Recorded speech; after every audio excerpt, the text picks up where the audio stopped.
प्रार्थना भवन टीवी देख रहे सारे दर्शकों को मेरी ओर से जय यीशु की।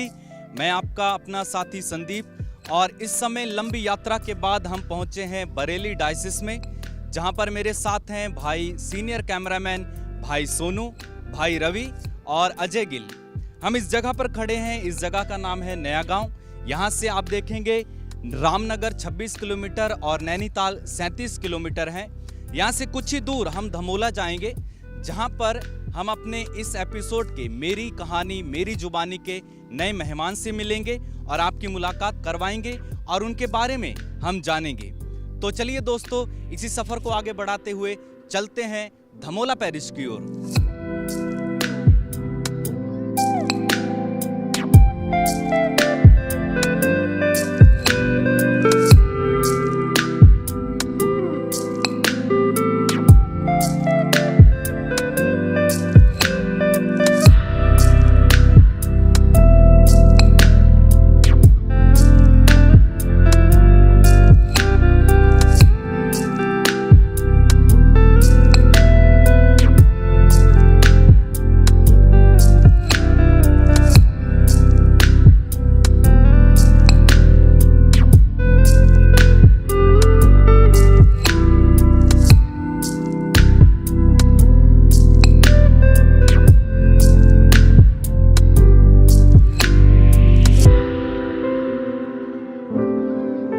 प्रिय दर्शकों, अब हम आ पहुंचे हैं धमोला पैरिश में। यहाँ हम मिलेंगे आज के अपने मेहमान से और जानेंगे उनकी कहानी उनकी जुबानी। तो आइए अब आपको हम मिलवाते हैं आदरणीय फादर वॉल्टर सल्दाना जी से।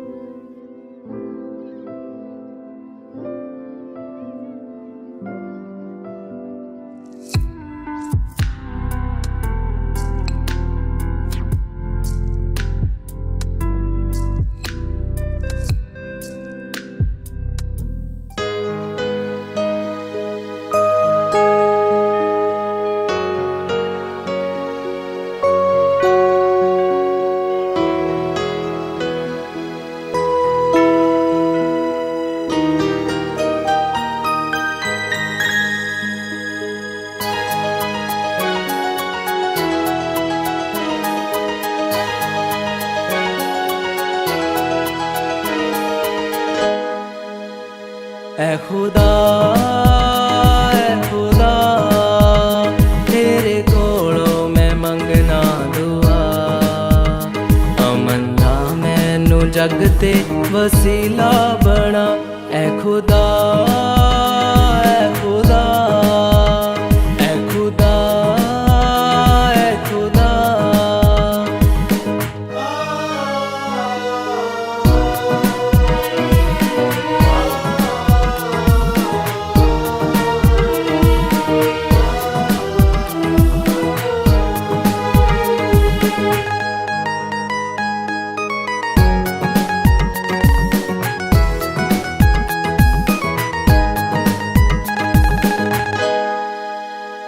जिथे होवे हसद लियावा ओथे मैं प्यार, जिथे होवे हसद लियावा ओथे मैं प्यार, जिथे होवे कसूर ओथे माफी सदा। ऐ खुदा ऐ खुदा ऐ खुदा ऐ खुदा।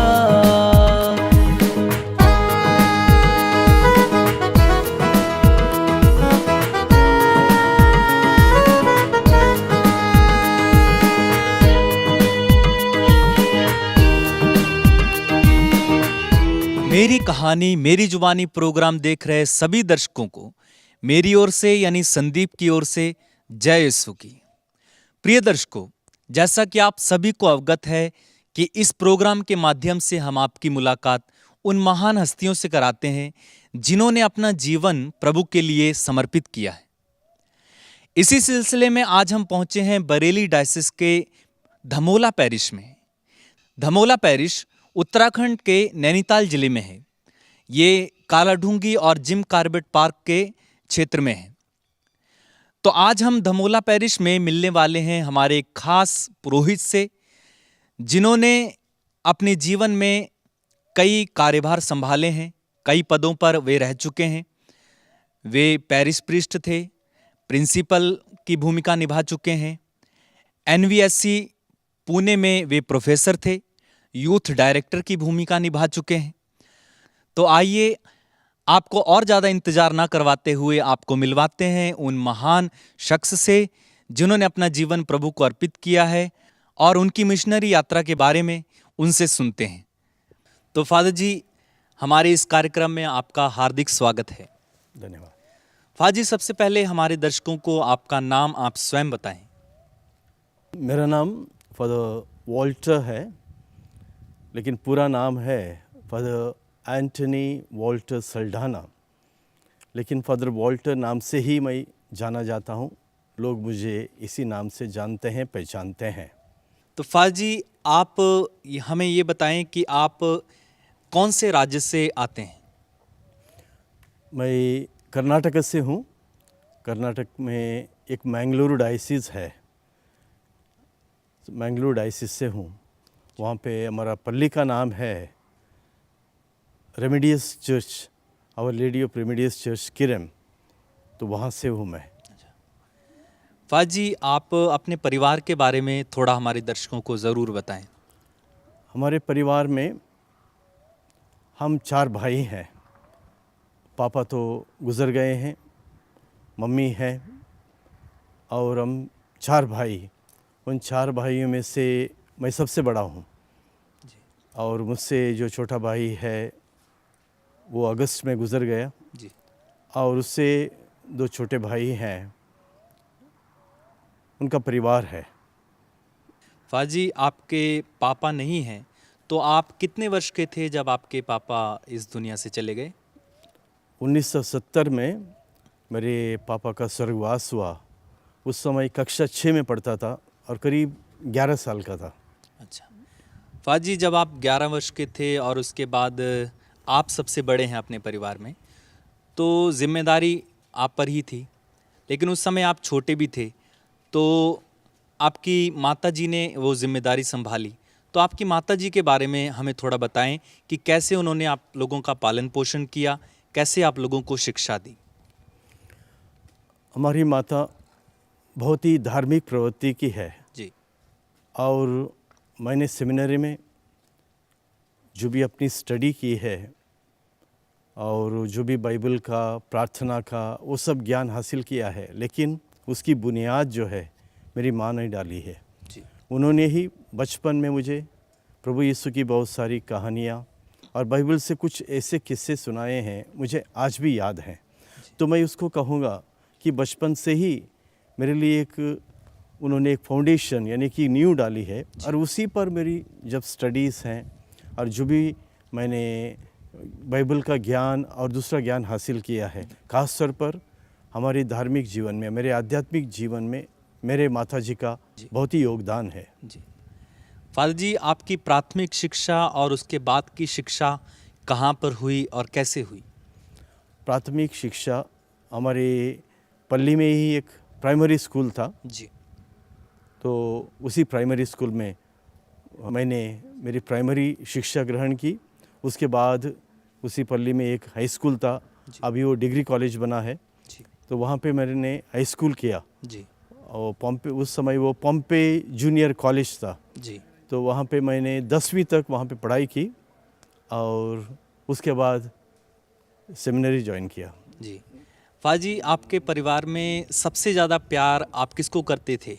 किससे ज़्यादा लगाव था आपको? तो सबसे था, लेकिन सबसे ज़्यादा अपनी माँ से ही होता है, और मुझे भी अपनी माँ से ही ज़्यादा प्यार है। फादर जी, आप पुरोहित बन गए, लेकिन आपको ये प्रेरणा कहाँ से मिली? कौन आपकी प्रेरणा का स्रोत रहा कि आपने पुरोहित की एक जीवन चुना? ये तो इसके लिए इसका श्रेय मैं कुछ पुरोहितों को दे दूंगा जी। क्योंकि सिर्फ एक व्यक्ति ने नहीं, कुछ पुरोहितों ने और उनकी जीवनी ने, उनकी जीवन शैली थी, उससे भी मुझे काफ़ी प्रेरणा मिली है। खास तौर पर ये बुलाहट के लिए मैं कहूँगा, ये जो पुरोहिताई बुलाहट के लिए मेरे परम प्रसाद, पहली बार मैंने परम प्रसाद लिया, उस समय से इच्छा मन में जागी थी। उस समय मैं कक्षा 2 में था ये पुरोहिताई जीवन क्या है मैं समझता नहीं था, लेकिन फिर भी मुझे लग रहा था कि प्रथम बार मैंने परम प्रसाद ले लिया तो प्रभु मुझे बुला रहे हैं और विशेष मकसद के लिए बुला रहे हैं। तो उसके बाद हमारे परिवार में मेरे मम्मी के भाई जो हैं वो एक पुरोहित हैं जी। मेरे मामा जी एक पुरोहित हैं, कैपुचिन पुरोहित हैं जी। उनको देखकर भी मुझे बहुत प्रेरणा मिली। जी। और दूसरी बात है, मेरे घर के पास एक एसवीडी माइनर सेमिनरी है जी। एसवीडी धर्म संघ के फादर लोग हैं, तो वो घर के बगल में ही है जी। तो मैं क्या करता था, बचपन में आना जाना लगा रहता था। अच्छा। वहाँ के पुरोहित भी, ब्रदर लोग भी हमारे घर आते जाते थे और वहाँ भी कोई कार्यक्रम होते थे, धार्मिक कार्यक्रम हो तो मुझे बुलाया जाता था। अच्छा। और मैं उसमें भाग लेता था, तो एक लगाव जैसा हुआ। तो वहाँ के जितने सारे पुरोहित थे वो मुझे जानते थे, नाम से जानते थे और मैं उन पुरोहितों को भी जानता था।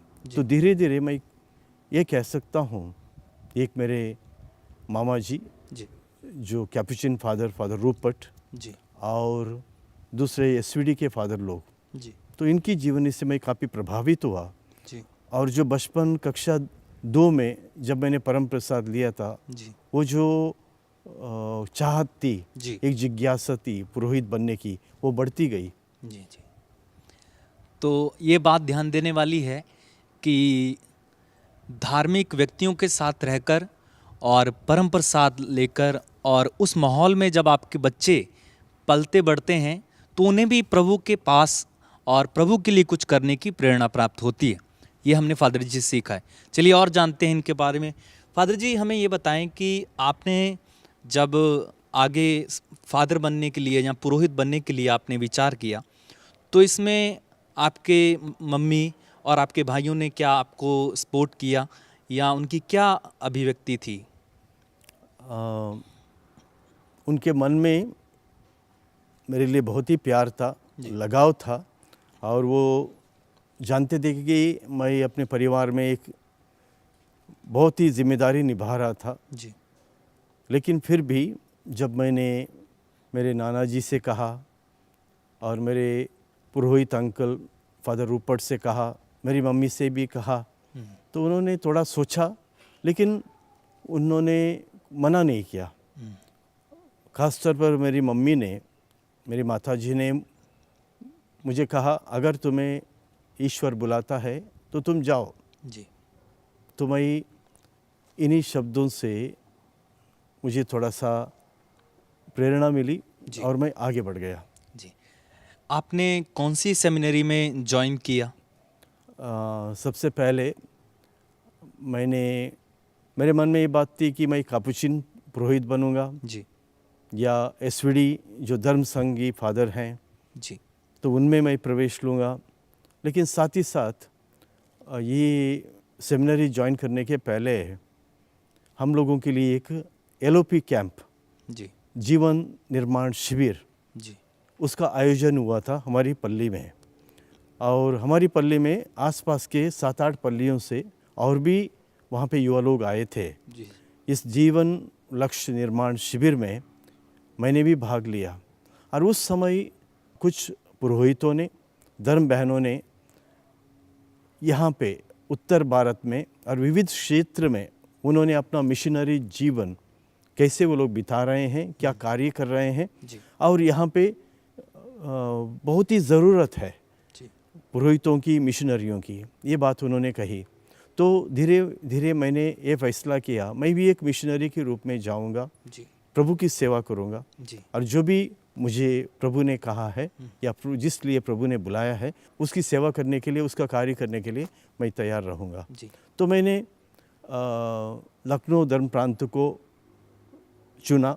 लखनऊ धर्म प्रांत में पुरोहित बनने के लिए कुछ सलाह की, कुछ पुरोहितों से और कुछ और साथियों से सलाह की। तो कुछ लोगों को मालूम था, कुछ लोगों को इसके बारे में मालूम नहीं था कि लखनऊ कहाँ है, क्या है। तो मुझे भी मालूम नहीं था, भले ही मैप में देखा था कि लखनऊ उत्तर प्रदेश की राजधानी है, उत्तर भारत में है, लेकिन इसके बारे में कुछ मालूम नहीं था।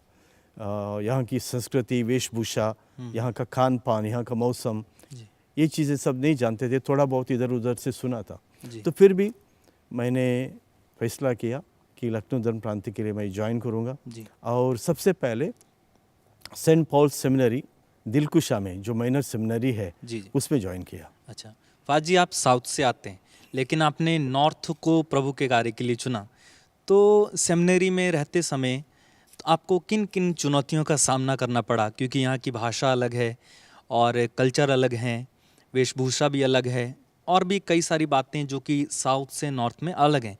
तो किन किन चुनौतियों का आपको सामना करना पड़ा? यहाँ की बहुत सारी चीज़ें अलग हैं। जैसे आपने कहा, बहुत सारी चीज़ें अलग हैं। यहाँ की संस्कृति अलग है जी और ख़ास तौर पर हम देखेंगे खान पान अलग है, मौसम, यहाँ का मौसम और जो दक्षिण भारत का मौसम है काफ़ी फ़र्क है। जी। लेकिन ये सब चीज़ें थी, लेकिन मुझे ये कोई बाधा कभी नज़र नहीं आई। जी जैसे जैसे वो चीज़ें आने लगी तो उसको मैंने वैसे ही स्वीकार किया। जी। इसमें कोई मुझे परेशानी नहीं हुई। लेकिन ये सबको जैसे ठंड लगती है मुझे भी लगती थी, अच्छा। सबको गर्मी लगती है मुझे भी लगती थी, लेकिन जी। एक बाधा कभी नहीं बनी। जी। और जो भाषा मैंने सीखने के लिए पूरी कोशिश की। अच्छा। मैंने पूरी कोशिश की कि यहाँ की भाषा मैं सबसे पहले मैं जब सीख लूँगा तभी यहाँ पे कुछ कार्य करूँगा। तो शुरू से ही मेरे मन में यही बात थी कि मैं हिंदी भाषा सीखने की पूरी कोशिश करूँगा। जी। तो हिंदी भाषा सीख ली मैंने। खान पान, जी। इसमें कोई मुझे परेशानी नहीं है, मुझे अच्छा लगता है। मेरे कहने का मतलब है, जब से मैं सेमिनरी ज्वाइन किया तब से यहाँ का खाना मुझे अच्छा लगता है जी। और दूसरी कोई परेशानी मुझे लगी नहीं है। अच्छा, आप काफ़ी अच्छी हिंदी बोल रहे हैं, तो आपने और कोई भाषा भी सीखी है? वैसे भाषा समझ में आती है, जी। 2-4 भाषा है वो तो समझ में आती है। जैसे मराठी है, मराठी थोड़ी बहुत मराठी बोलता भी हूँ जी। और मुझे अच्छी तरह पूरी मराठी समझ में आती है। जी। यहाँ रहकर थोड़ी बहुत पंजाबी भी आती है, अच्छा। वो भी मैं समझ लेता हूँ। जी। और जैसे हमारे दक्षिण में 3 भाषा में हम लोग जानते हैं, जो मैंगलोर डायसिस में जो भी फादर या जो भी वहाँ से लोग हैं, जी। तो वो 3 भाषाएं जानते हैं।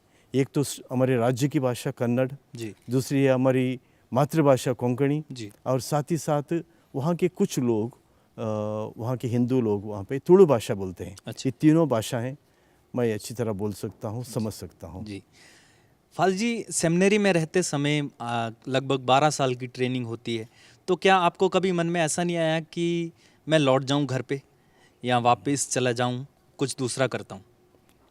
आप जो कह रहे हैं, जो पूछ रहे हैं, इस बात के लिए मैं यही कहूँगा कि ये मेरा निर्णय था। मेरी कठिनाइयों में, मेरे घर की परिस्थिति सब रहते हुए भी मैंने बहुत अच्छी तरह सोच के निर्णय लिया था। तो इसमें कभी मैं वापस जाऊं ये बात मन में नहीं आई। दिक्कतें आई, कठिनाइयाँ आई, कुछ दिक्कतों में, कुछ कठिनाइयों में मेरी गलती थी, कुछ कठिनाइयाँ दूसरों की वजह से भी आई, लेकिन मैंने उसको स्वीकार किया। लेकिन कभी वापस जाऊं और इस पथ से कभी लौट जाऊं या अपना पथ या अपना जो मार्ग है उसको बदल दूं, ये बात कभी भी नहीं आई। प्रिय दर्शकों, फादर जी ने हमें बताया कि ये मेरा निर्णय था और मैंने इसे स्वीकार किया। ठीक इसी प्रकार प्रभु के वचन में प्रभु कहते हैं कि जो अपना क्रूस उठाकर मेरे पीछे नहीं आता है या जो हल का मूठ पकड़ने के बाद पीछे मुड़कर देखता है, वो मेरे योग्य नहीं। तो यहाँ हम फादर जी से सीखते हैं कि जब आपने निर्णय लिया है तो आप उसे पूरा भी करें। चुनौतियाँ हमारे सामने रहेंगी, लेकिन प्रभु की कृपा से हम आगे बढ़ते हैं। फादर जी, माइनर सेमिनरी के बाद आप कहाँ गए? लखनऊ में 3 साल माइनर सेमिनरी की पढ़ाई की और वहाँ पे इंटरमीडिएट भी किया जी। और इंटरमीडिएट भी पूरा होने के बाद 3 साल के बाद हम लोगों को Nagpur Saint Charles seminary Nagpur में भेजा। मेजर सेमिनरी है, वहाँ पे फिलॉसफी और थियोलॉजी दोनों है। तो वहाँ पे 3 साल मैंने फिलॉसफी की। फिलॉसफी के साथ साथ मैंने ग्रेजुएशन भी किया जी। और फिलॉसफी और ग्रेजुएशन के बाद हम वापस आए डायसिस में जी। अपने धर्म प्रांत में वापस आए। उस समय वो लखनऊ डायसिस था। अच्छा। तो वापस आकर मैंने रीजेंसी की। जी। रीजेंसी मैंने धमोला में की और साथ ही साथ पीलीभीत में की। जी। और रीजेंसी के बाद फिर से मैं सेमिनरी गया, सेंट चार्ल्स सेमिनरी थियोलॉजी के लिए, जी और वहाँ पे मैंने 4 साल थियोलॉजी की। जी और 1987 में अप्रैल के 5 तारीख को जी मेरा पुरोहित अभिषेक हुआ। जी।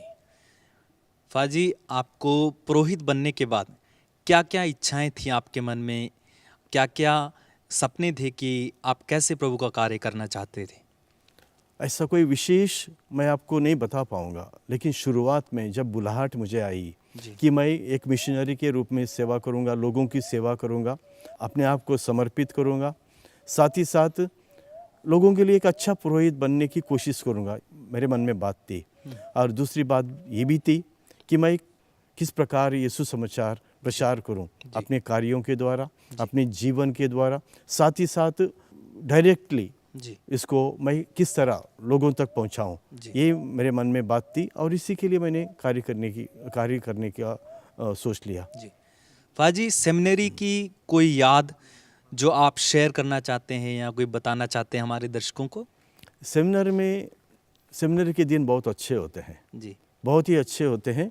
एक पुरोहिताई जीवन में अगर हम याद करेंगे तो वो सेमिनरी के दिन लौट के नहीं आते हैं। जी उस समय हम लोग युवा भी हैं, एक युवा अवस्था है, और इस युवा अवस्था में ये सेमिनरी में जो अलग अलग एक्टिविटीज़ होते हैं उसमें भाग लेना, स्टडीज़ में भाग लेना, जो भी है स्टडीज़ हैं, क्लासेस हैं, और जो भी एक्टिविटीज़ खेल कूद और जो रंगमंची कार्यक्रम और बहुत सारे ऐसे एक्टिविटीज़ हैं, तो उसमें हम लोग इतना बिज़ी रहते हैं और इतना अच्छा लगता है। सेमिनरी जीवन बहुत ही अच्छा लगता है। जी कुछ कठिनाइयाँ हैं क्योंकि हम लोगों को जैसे सोना कसौटी पर कसते हैं जी वैसे कसकर हम पर निगरानी रखी जाती है। वो भी सही है क्योंकि प्रभु के लिए योग्य पुरोहित चुनना जो जिम्मेदार व्यक्ति हैं उनका कर्तव्य है, वो लोग सही कर रहे हैं। जी। तो ये हम कहते हैं कि कठिनाइयाँ बहुत सारी आई हैं। मुझे भी जैसे सोना कसौटी पर कसते हैं मुझे भी कसा गया है, जी, और फिर भी जो निष्कर्ष निकला है और साथ ही साथ जो फल मिला है जी। वो अच्छा है। फाजी, आप उपयाजक किस सन में बने और कौन से बिशप ने आपको अभिषेक दिया? साथ ही साथ ये भी बताएं कि पुरोहिताभिषेक आपको किसने दिया? डीकन नागपुर सेमिनरी में, सेंट चार्ल्स सेमिनरी जी नागपुर में ही हुआ। वहाँ पे नागपुर के बिशप थे, जी तो उन्होंने ही हमें उपयाजक की दीक्षा दे दी। जी तो उसके बाद उपयाजक की दीक्षा मिलने के बाद हमें 1.5 साल और पढ़ाई करनी थी, जी क्योंकि हमें 3rd ईयर में ही हमारी थियोलॉजी की 3rd ईयर में ही हमें उपयाजक की दीक्षा मिलती थी। जी तो उसके बाद 1.5 साल वहाँ रहना था, जी और उसके बाद हम लोगों को अपने डायसिस आके अलग अलग जगहों पर कुछ सेवा करनी थी। डीकन के रूप में वो कार्य समाप्त करके मैं डायसिस में आया जी और अलग अलग जगह मैंने सेवा की। जी उसके बाद पुरोहित अभिषेक के लिए हमें चुना गया। जी। फादर जी, आपको पुरोहिताभिषेक किसने दिया? हम लोग 5 थे लखनऊ डायसिस के लिए, जी और बिशप एलन द लास्टिक, जी स्वर्गीय बिशप एलन द लास्टिक, उन्होंने मुझे पुरोहित अभिषेक दिया। जी। फादर जी, आप पुरोहित बनने के बाद कौन सी पैरिश में गए और उस समय आपका पद क्या था? पुरोहित अभिषेक के तुरंत बाद पहली नियुक्ति मुझे सहायक पुरोहित के रूप में और वाइस प्रिंसिपल के रूप में Saint Paul's high school Shahjahanpur में हुई। जी वहाँ 2 साल मैंने कार्य किया। जी उसके बाद हमारा वहाँ से ट्रांसफ़र हो गया जी। बरेली में। जी। फादर जी, आपने हमें बताया कि आपने लखनऊ डायसिस के लिए ज्वाइन किया था, लेकिन फ़िलहाल वर्तमान में आप बरेली डायसिस में हैं। तो ऐसा कैसे हो गया कि लखनऊ से आप बरेली डायसिस में आ गए? 1989 में लखनऊ डायसिस का विभाजन हुआ, जी यानी कि बाइफर्केशन हुआ। जी उसमें लखनऊ और बरेली धर्म प्रांत, जी 2 धर्म प्रांत बन गए। बरेली धर्म प्रांत में शाहजहानपुर जिला है, जी वो बरेली धर्म प्रांत में जॉग्राफिकली भौगोलिक स्थिति थी जी कि वो बरेली धर्म प्रांत में था। जी तो इसलिए हम लोगों को विभाजन के बाद ये बताया गया, जी जहाँ आप लोग हैं जी उसी डायसिस में आप लोग कार्य करें, जी वो आपकी डायसिस रहेगी। जी शुरू में ये बताया गया, लेकिन कुछ पुरोहितों को लखनऊ डायसिस से लगाव था, जी तो उन्होंने मीटिंग में बिशप से वगैरह पूछ लिया। जी। तो बिशप ने एक समय सीमा रखी। जी समय सीमा रखने के बाद उन्होंने कहा कि जो भी लखनऊ में आना चाहते हैं वो आ जाएं और जो भी बरेली जाना चाहते हैं वो चले जाएं। जी तो इस रीजन से, बरेली क्षेत्र से 13 पुरोहित जो है लखनऊ गए और लखनऊ से 2 पुरोहित जो है जी बरेली डायसिस में आ गए। जी मैंने बिशप से और कुछ जो सीनियर प्रीस्ट हैं, जी। सीनियर पुरोहित हैं, उनसे मैंने थोड़ी सलाह की। जी तो उन्होंने कहा कि कार्य आपको हर जगह करना है, जी ईश्वर की सेवा हर जगह करनी है, जी। लखनऊ या बरेली, तो आपको अपना जीवन समर्पित करना ही है। तो मैंने सोचा ठीक है, हम बरेली में रहते हैं जी और यहीं पे अपना जीवन प्रभु के लिए समर्पित करते हैं। जी। तो कभी आपको ऐसा नहीं लगा कि मुझे लखनऊ डायसिस में ही चले जाना चाहिए था? नहीं, ऐसी भावना मेरे मन में नहीं आई, जी। क्योंकि यहाँ भी बहुत अच्छा कार्य था और बहुत काम था और यहाँ भी वही काम हम कर सकते थे। जी। तो उसमें कोई मुझे डिफरेंस मालूम नहीं पड़ा, लखनऊ या बरेली। जी तो मुझे कोई ऐसा एम्बिशन नहीं था। जी जी जो इस पुरोहित के रूप में मैंने कोई बड़े सपने नहीं देखे थे। जी। एक ही सपना था, प्रभु की सेवा। जी। तो हर जगह हो रही थी, उधर जी, जी, भी हो बिल्कुल। यहाँ भी। तो फायद जी, आप ये बताइए कि आपने काफ़ी साल इस समय पुरोहिताई जीवन के बिता चुके हैं, तो आप किन किन पदों पर रह चुके हैं और कौन कौन से कार्यभार आप संभालते आए हैं? पुरोहिताई जीवन में मैंने स्कूलों में ज़्यादा काम किया है, जी वाइस प्रिंसिपल के रूप में, फिर प्रिंसिपल के रूप में, जी और उसके बाद मैनेजर के रूप में, जी पल्ली पुरोहित के रूप में, जी और बरेली डायसिस के यूथ डायरेक्टर के रूप में 3 साल जी कार्य किया है। और साथ ही साथ पुणे में NVSC में काउंसलिंग स्टडीज़ के लिए गया था, जी। पास्टरल काउंसलिंग के लिए गया था। जी तो वहाँ पे मुझे स्टाफ में नियुक्ति मिली।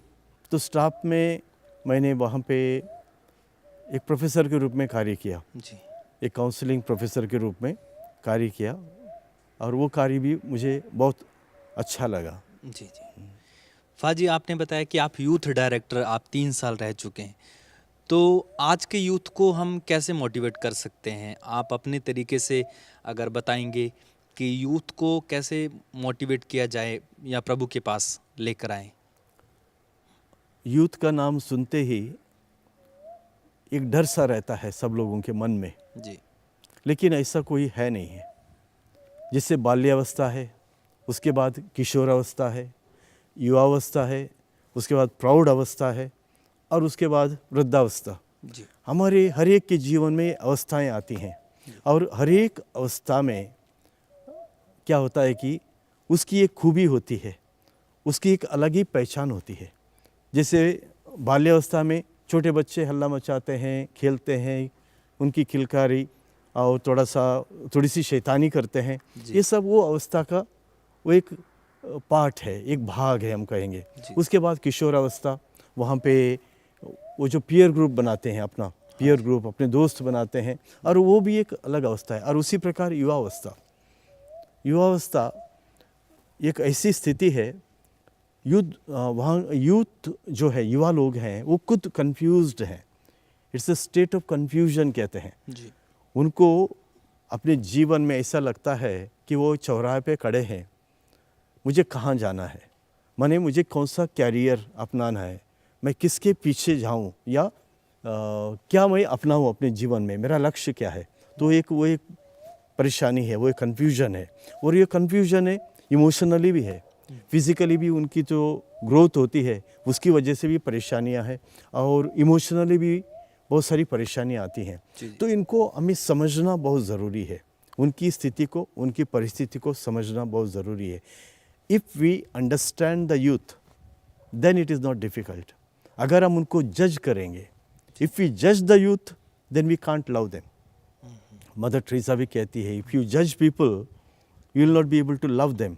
अगर हम उनकी आलोचना करेंगे तब उन्हें प्यार नहीं करेंगे। अगर हम उनको प्यार नहीं करेंगे तो हम उनके लिए कुछ भी नहीं दे सकते हैं। तो सबसे पहले समझना और उनको प्यार करना और उनको स्वीकार करना, एक्सेप्ट देम, और धीरे धीरे उनको कॉन्फिडेंस में लेकर तब हम उनको एक गाइड कर सकते हैं, एक दिशा निर्देश दे सकते हैं, एक दिशा दे सकते हैं। जी। वो दिशा निर्देश के लिए सबसे पहले जो है उनकी आलोचना करना नहीं है, उनको स्वीकार करना है, साथ ही साथ उनको समझना है। मैं तो यही समझता हूँ। जी फादर, आप प्रिंसिपल पद पर रह चुके हैं, तो आपने बीएड किया? मुझे एक मौका मिला 1 साल कोलकाता सेंट जेवियर्स कॉलेज में जाके बीएड करने के लिए, जी। और वो समय भी बहुत अच्छा रहा। जी। 1 साल वहाँ पे पढ़ाई करना, इतने अच्छे कॉलेज में, भारत की एक मशहूर कॉलेज है, जी। जेजुइट फादर लोग वो चलाते हैं, जी, इसका जी। संचालन करते हैं। 1 साल वहाँ रहकर बीएड करने में मुझे अच्छा लगा, और मैं बताऊँ आपको कि मुझे वहाँ पे बेस्ट ह्यूमैनिटीज़ ट्रेनी का मेडल भी मिला। अच्छा। उस दरमियान क्योंकि जो क्लासेस मैं लेता था और जिस तरह मैंने उसमें भाग लिया बीएड के हर एक एक्टिविटीज़ में, तो उसको सब लेकर उस संस्था ने मुझे बेस्ट ह्यूमैनिटीज़ ट्रेनिंग उस साल का मुझे चुना गया, और ये मुझे बहुत ही खुशी की बात है। जी जी फादर, कोलकाता में मदर तेरेसा भी थी और उनके बहुत सारे कॉन्वेंट्स और कार्यस्थल वहाँ पर हैं जहाँ पर सेवा की जाती है। तो क्या आपने कभी उनके कार्यस्थल पे या जहाँ भी सेवा करती हैं आपने विजिट किया है? मदर टेरेसा की सिस्टर, एमसी सिस्टर लोग जी। जहाँ जहाँ कार्य करते हैं, उनके बहुत सारे कॉन्वेंट हैं और ऐसी संस्थाएं हैं वहाँ पे दीन दुखियों की और ऐसे निराश्रित लोगों की वो सेवा करते हैं। जी। वहाँ 1 साल रहने के अवसर पर उस दरमियान मुझे अलग अलग कॉन्वेंट और अलग अलग संस्थाओं में जाने का मौका मिला, और मैंने अच्छी तरह देख लिया और ये अनुभव किया कि इनका वास्तव में इतना बड़ा त्याग है और किस तरह ये लोग इनके साथ इनकी सेवा कर रहे हैं और इनको अपना रहे हैं। एक आदर्श जो है हम सबको उनसे सीखना है। जी। क्या आपकी मुलाकात कभी मदर तेरेसा से हुई? 1995 में मैं सेंट जोसेफ स्कूल बौ बाज़ार, जी। वो सेंट्रल कोलकाता में है, तो वहाँ पे मैं रहता था। तो वहीं पास में एक गिरजाघर है, वहाँ पे किसी कार्यक्रम के लिए, छोटे से कार्यक्रम के लिए मदर टेरेसा आ गई। जी। तो मुझे किसी ने बताया कि मदर टेरेसा वहाँ पे आई है। जी। तो मैं तुरंत भाग गया उनसे मिलने के लिए। जी। उनसे मुलाकात हुई और मैंने अपना इंट्रोडक्शन दिया, अपना परिचय दिया। मैं बरेली धर्म प्रांत का पुरोहित हूँ, यहाँ पे रहकर मैं बीएड कर रहा हूँ। तो उन्होंने कहा कि खुशी से उन्होंने हाथ मिलाया और कहा कि बी आ गुड प्रीस्ट, एक अच्छे पुरोहित बनो, माने एक अच्छे पुरोहित के रूप में रहो। तो उन्होंने कहा, एक संदेश उन्होंने दिया था, वो मेरे लिए वास्तव में एक बहुत बड़ी चीज़ है। मदर तेरेसा को हम आज संत के रूप में जानते हैं, संत मदर तेरेसा, और उन्होंने फादर जी से कहा बी अ गुड प्रीस्ट, यानी अच्छे पुरोहित के रूप में आप रहिए। तो ये बड़ा अच्छा संदेश है मदर तेरेसा की ओर से। फादर, मदर तेरेसा की कोई बात आपको प्रेरित करती है? एक तो मैंने बताई, इफ़ यू जज people you don't have time to love them. जी जी। अगर तुम लोगों की आलोचना करते रहोगे, उनको प्यार करने के लिए आपके पास समय नहीं रहेगा। तो इसलिए जैसे लोग हैं वैसे स्वीकार करो, ये बात भी है। और भी उन्होंने बहुत सारी बातें कही हैं। जी जी। और वो जो हमें प्रेरणा देती हैं, खास तौर पर love the least among the least, जी। माने सबसे क्या है, ऐसे व्यक्ति को प्यार करो जिसका कोई नहीं है। जी। इसका इसका सार वही मैं ले रहा हूँ कि यही मैं बना रहा हूँ कि जिसका कोई नहीं है, ऐसे गरीब से गरीब दीन दुखी है, उन लोगों को प्यार करो। वही उनका संदेश है, वो सबसे बड़ा संदेश है। फादर, आप अपने जीवन को प्रभु से कैसे जोड़े रखते हैं? आप कैसे प्रभु से जुड़े रहते हैं, जरा हमें बताइए। इसको आप थोड़ा सा और स्पष्ट करेंगे, जिससे जुड़े रहते हैं इसका मतलब थोड़ा स्पष्ट करेंगे। हाँ।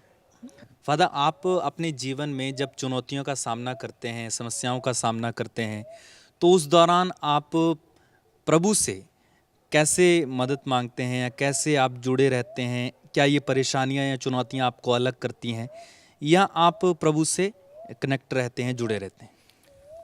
मैं यही महसूस कर रहा हूँ, प्रार्थना ही एक शक्ति है, एक अनोखी शक्ति है, और प्रभु में विश्वास करना और प्रार्थना करना, यही 2 चीज़ें हैं मुझे पुरोहित के रूप में आगे बढ़ने के लिए मदद कर रही हैं। कठिनाइयाँ, परेशानियाँ आई हैं, कुछ परेशानियाँ अपनी वजह से भी है, जैसे मैंने कहा, कुछ परेशानियाँ, कठिनाइयाँ दूसरों की वजह से भी है। भले ही कुछ भी हो, इसका निवारण करने के लिए, इसका निस्तारण करने के लिए एक ही ज़रिया है, एक ही रास्ता है। प्रभु में विश्वास रखो और प्रार्थना करो। जी। खास तौर पर जब मुझे मुसीबतें आती हैं, मैं विशेष तौर पर अपने कमरे में घुटनों के बल अपने दोनों हाथ ऊपर उठाकर प्रार्थना करता हूँ। जी। वहाँ पे क्रूसिफिक्स के सामने प्रार्थना करता हूँ और मैं जानता हूँ प्रभु मेरी प्रार्थना सुनता है और जो विपत्तियाँ हैं आई हैं वो अपने आप वो निकल जाती हैं। जी। और ख़ास तौर पर मैंने इसको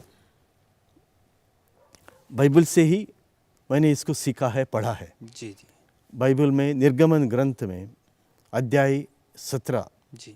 और पद संख्या 8, जी। जहाँ पे अमालेकी लोग, रफीदीम में अमालेकी लोग जो है इजरायलियों पर आक्रमण करते हैं, जी। तब मूसा वहाँ पे लड़ने के लिए नहीं जाता है। वो यीशुआ को भेजता है योद्धाओं के साथ, वो नहीं जाता है। जी। वो पहाड़ी की चोटी पर रहकर वो प्रार्थना करता है अपने दोनों हाथ उठाकर, जी। और उसके साथ हारून और हुर जी। दोनों रहते हैं और वो भी प्रार्थना करते हैं। तो मूसा के हाथ ऊपर जब जब ऊपरते तब इजरायली जीतते हैं, जी। और हाथ नीचे आते हैं तो इजरायली हार जाते हैं, अमालेकी जो है उन पर हावी होते हैं। जी। तो हारून और हुर दोनों उसके हाथ को ऊपर पकड़ते हैं, जी। उठाकर पकड़ते हैं, और मूसा प्रार्थना करने लगता है। सूर्यास्त के पहले ही अमालेकी हार जाते हैं। मैंने इस चीज़ को अपने जीवन में अपनाया है। मैं क्रूस के सामने जहाँ जिस पर प्रभु यीशु टंगे हैं, क्रूसिफिक्स जो मेरे कमरे में है, मैं घुटने टेकते हुए और अपने हाथ उठाकर मैं प्रार्थना करता हूँ प्रभु से, और प्रभु मेरी प्रार्थना सुनता है। मेरे पुरोहिताई जीवन के लिए विशेष तौर पर यही एक शक्ति है, प्रार्थना है, और ख़ास तौर पर इस तरीके से मैं प्रार्थना करता हूँ। हिस्सा बलिदान, रोज़री माला करना, जी। पवित्र घड़ी, आराधना, ये सब हैं, लेकिन सबसे ज़्यादा एक व्यक्तिगत प्रार्थना मैंने जो कही, जी। उसको मैं निभाता हूँ। ध्यान देंगे, व्यक्तिगत प्रार्थना पे फादर जोर देते हैं। जब हम व्यक्तिगत रूप से प्रभु से प्रार्थना करते हैं, व्यक्तिगत रूप से जुड़ते हैं, तो वहाँ पर हमारे लिए प्रभु दरवाजे खोल देते हैं। चलिए और फादर के बारे में जानते हैं। फादर जी, आपको बाइबल में कौन सा वचन ज़्यादा प्रेरित करता है, जो आपको एकदम प्रेरणा देता है और आप आगे बढ़ जाते हैं? वचन माइनर सेमिनरी से एक वचन है, और वो है नबी इज़ाया का ग्रंथ, जी। अध्याय 49, 15 और 16 वाक्य। वो मैंने पढ़ा था, और मेरे साथ में एक ब्रदर बैठते थे, तो उन्होंने ही वाक्य दिया था मुझे। जी। उनकी हैंडराइटिंग अच्छी थी, तो मैंने क्या किया, ये जो वाक्य उन्होंने एक कागज़ पर लिख के दिया था, मैंने अपने डेस्क पर चिपकाया था। अच्छा। माइनर सेमिनरी में। जी।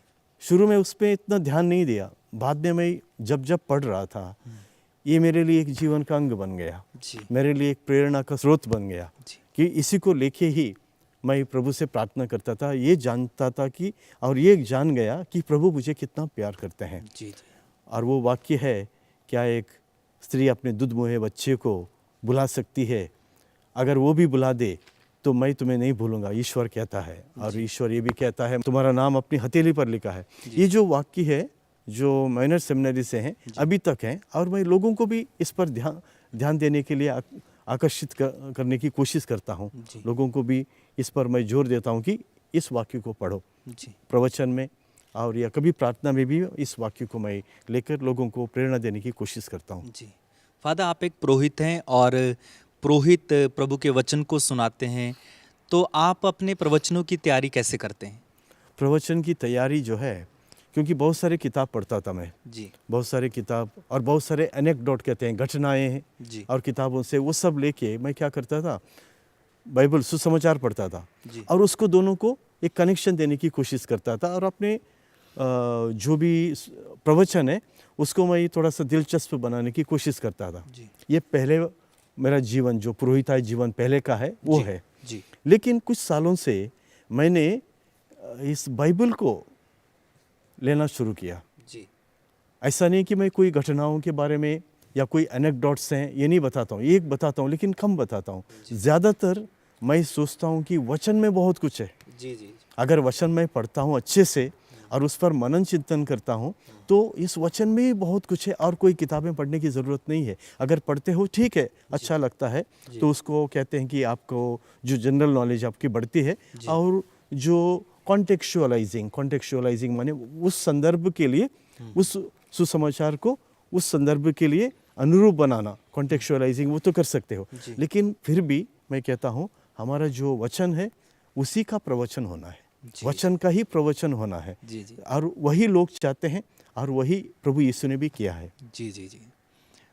फादर, आपके पुरोहिताई जीवन में कोई ऐसा टर्निंग पॉइंट हो वो हमें ज़रूर बताएं।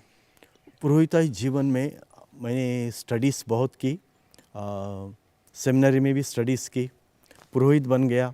उसके बाद पूना में मुझे जाने का एक मौका मिला जी। Poona national vocational service centre Pune. तो वहाँ पे एक साल मुझे पास्टरल काउंसलिंग और रिलीजियस फॉर्मेशन उस कोर्स के लिए भेजा गया। जी तो शुरू में मैं नहीं जानता था कि ये क्या है, मैं भी सोचता था क्या स्टडी करना अभी। जी। तो वहाँ जाने के बाद मैंने अपने आप को ढूंढा, अपनी पहचान जी मुझे मिली। जी। मुझे मेरी पहचान नहीं मिली थी। वहाँ जाकर वो स्टडीज़ ना केवल की, वहाँ पे प्रेयर और बाकी सब चीज़ों का एक साइको स्पिरिचुअल अप्रोच कहते हैं। इस साइको स्पिरिचुअल अप्रोच से मुझे अपनी पहचान मिली और वो मेरे जीवन का एक टर्निंग पॉइंट है। मैं पहले वाला फादर वॉल्टर पुरोहित नहीं हूँ, मैं पुरोहित उसके बाद एक अलग ही तरीके से हूँ।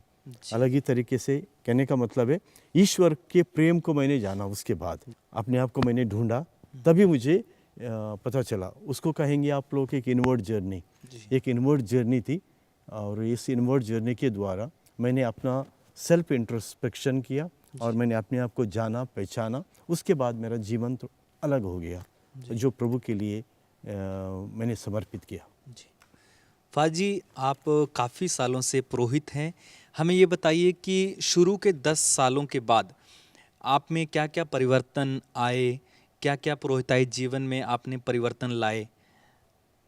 शुरू के 10 साल ज़्यादा कोई परिवर्तन नहीं लाया। जी जैसे जैसे वो स्थिति आई उसी परिस्थिति के अनुसार मैंने जीना शुरू किया। जी। कहने का मतलब है जहाँ जहाँ हमारा ट्रांसफ़र हुआ, चाहे देहात में हो, शहर में हो, पल्ली में हो, स्कूल में हो, जहाँ भी हुआ उसके अनुरूप अपने आप को मैंने बिजी रखा। जी। और उसमें कोई परिवर्तन लाने के बारे में मैंने विचार ही नहीं किया था। अच्छा जी। तो ये भी जो भी हुआ, मैंने कहा पुणे जाने के बाद, अच्छा, उसके बाद ही मेरे जीवन में जो एक टर्निंग पॉइंट आया। क्या आप खुश हैं आपके इस निर्णय से कि आप एक पुरोहित हैं, या कभी कभी रिग्रेट होता है? इस पुरोहिताभिषेक के लिए और पुरोहित बनने के लिए मैंने बहुत सारी कठिनाइयों का सामना करना पड़ा है। तो इसलिए मुझे कोई रिग्रेट नहीं हो रहा है। खास तौर पर एक घटना हुई है, 1987 में मेरा पुरोहित अभिषेक हुआ, अप्रैल के 5 तारीख को। उसके पहले इसकी तैयारी के रूप में आध्यात्मिक साधना शुरू हुई थी और आध्यात्मिक साधना मार्च के लास्ट वीक में स्टार्ट हुई थी और मार्च की 24 तारीख थी। उस दिन एकाएक मेरे पेट में दर्द शुरू हुआ और इतना जोर दर्द शुरू हुआ कि मैं साधना में बैठ नहीं पाया। तो मुझे डॉक्टर के पास ले गए। डॉक्टर ने कहा कि ये तो अपेंडिसाइटिस है, आपके पेट में जो दर्द हो रहा है, ऑपरेशन करना पड़ेगा, आप रेडी हो जाओ, कल ही कर देते हैं। लेकिन मुझे कुछ ऐसी बात मालूम पड़ रही थी कि मैं ऑपरेशन नहीं कराऊंगा। तो मैंने डॉक्टर से कहा आप दवा दे दो, 5 तारीख को मेरा ऑर्डिनेशन है, मेरा पुरोहित अभिषेक है, तब तक मुझे ज़िंदा रखो। मैंने ये खुलकर ये शब्द कहे, तब तक मुझे ज़िंदा रखो, क्योंकि मुझे पुरोहित बनना ही है, इसलिए मैंने इतनी मेहनत की है। और 5 तारीख को मेरा ऑर्डिनेशन है, तो आप कोई दवा दे दो, मैं दवा ले लूँगा। तो डॉक्टर माने नहीं, तो उन्होंने कहा कि एक्सरे लेने की भी कोई ज़रूरत नहीं है, आप ये अपेंडिसाइटिस है। तो मैंने कहा कि नहीं, एक्सरे लेते हैं। तो एक्सरे लिया गया। एक्सरे में कहा कि वो किडनी स्टोन है, माने एक पथरी, गुर्दे में पथरी थी, उसकी वजह से दर्द हो रहा है, अपेंडिसाइटिस नहीं था। अगर अपेंडिसाइटिस होता तो बस्ट हो जाता, ऑपरेशन की ज़रूरत थी। मैंने प्रार्थना की थी खुदा से, मुझे मालूम नहीं क्या पहले था और क्या बाद में था, वो मुझे बिल्कुल पता नहीं, लेकिन एक्सरे का रिपोर्ट आया कि एक किडनी स्टोन है। तो किडनी स्टोन के लिए डॉक्टर ने दवा दी। मैंने जो आध्यात्मिक साधना है, दवा भी ले ली और आध्यात्मिक साधना पूरी की और 5 तारीख को मेरा पुरोहित अभिषेक हुआ। तो मैं ये कहता हूँ कभी भी मेरे मन में ये नहीं आता है, क्योंकि घर में भी अपने परिवार में भी बहुत सारी परेशानियां हैं और ज्वाइन करने के पहले ही परेशानियां थी, तब भी मैंने ये नहीं सोचा, तब भी मैं इस लाइन में प्रभु के बुलाहट पहचान कर मैं आया हूँ। तो मुझे कभी भी ये मेरे मन में बात आई नहीं है और आगे भी नहीं आएगी। ईश्वर करे आगे भी ना आ जाए। जी, उम्मीद करते हैं कभी ना आए। फाज जी, कोई ऐसी एक दुखद घटना या बहुत खुशी की घटना आप हमारे दर्शकों के साथ शेयर करना चाहते हैं? खुशी की घटना जो है, अगर आध्यात्मिक तरीके से देखूं, पहली बार परम प्रसाद मिला जी। तब मेरे पापा ने गल्फ में जाते थे, तो उन्होंने कहा कि मेरे बेटे का पहली बार परम प्रसाद है। तो उन्होंने काफ़ी रिश्तेदारों को सबको बुला के एक बहुत बड़ा एक फंक्शन किया।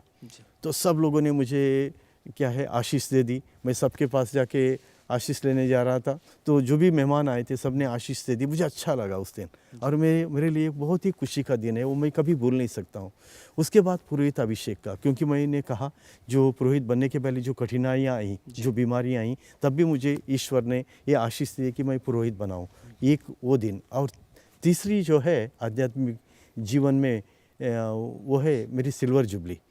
मैंने 25 साल की सिल्वर जुबली शाहजहानपुर में मनाई, और वो भी एक खुशी का दिन था। ये 3 चीज़ें हैं आध्यात्मिक रूप से मैं आपको बताऊंगा।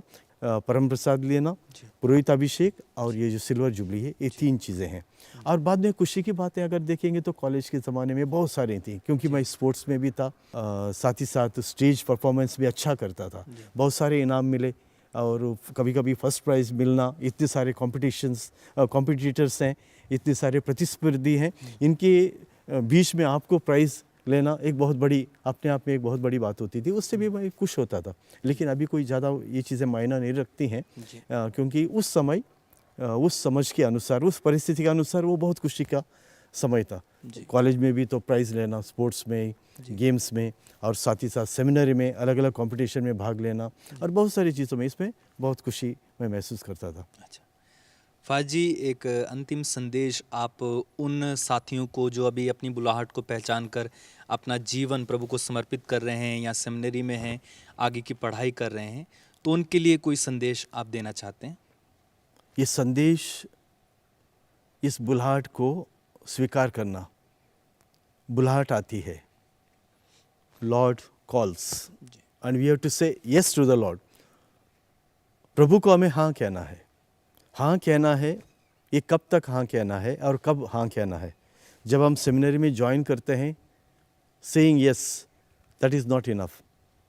पुरोहित बनने के बाद या जब पुरोहित अभिषेक होता है तब, वो भी नहीं है।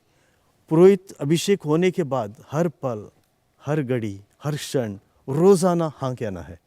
ये पुरोहिताई जीवन या पुरोहिताई बुलाहट क्या है? रोज़ाना हाँ कहना है। जब हम रोज़ाना हाँ कहते हैं, तो जीवन में जो भी दुख संकट आते हैं, जो भी परेशानियां आती हों, जो भी अड़चनें आती हों, सब धीरे धीरे दूर हो जाएंगी, क्योंकि इसका एक मकसद है। हमारे जीवन में जो कठिनाइयां आने पर भी हम एक पुरोहित के रूप में अपना जीवन बिता रहे हैं, इसका एक मकसद है, क्योंकि बुलाहट को हम लोग हाँ कर रहे हैं। प्रभु की बुलाहट को हम जब हाँ करेंगे और इसी के अनुरूप चलेंगे, तो यही मैं संदेश देना चाहता हूँ। रोज़ाना हम लोग प्रभु को हाँ कहें, saying yes to the Lord every day, every moment of our life. बहुत बहुत धन्यवाद। तो ये थे हमारे साथ फादर वॉल्टर। फादर वॉल्टर, इस कार्यक्रम में जुड़ने के लिए आपका बहुत बहुत धन्यवाद। आपने ज़रूर हमारे दर्शकों को बहुत सारी प्रेरणाएं दी हैं, बहुत सारी बातें आपने शेयर की हैं। मदर तेरेसा की वो बात शेयर की है और प्रभु के वचन को शेयर किया है। हम आपको धन्यवाद देते हैं और प्रभु से यही प्रार्थना करते हैं कि प्रभु आपको अच्छा स्वास्थ्य दे और आगे भी आप प्रभु के वचन को बांटते रहें। तो प्रिय दर्शकों, हम इस प्रोग्राम के द्वारा अलग अलग मिशनरियों से आपकी मुलाकात कराते हैं और हम उम्मीद करते हैं, आशा करते हैं कि आप इस प्रोग्राम के द्वारा ज़रूर लाभान्वित हुए हैं। ठीक इसी तरह हम अगले प्रोग्राम में भी आपकी मुलाकात एक अच्छे मिशनरी से कराएंगे जिन्होंने प्रभु के लिए अपना जीवन समर्पित किया है। तब तक के लिए आप देखते रहिए हमारा प्रोग्राम मेरी कहानी मेरी जुबानी। सभी को जय यीशु।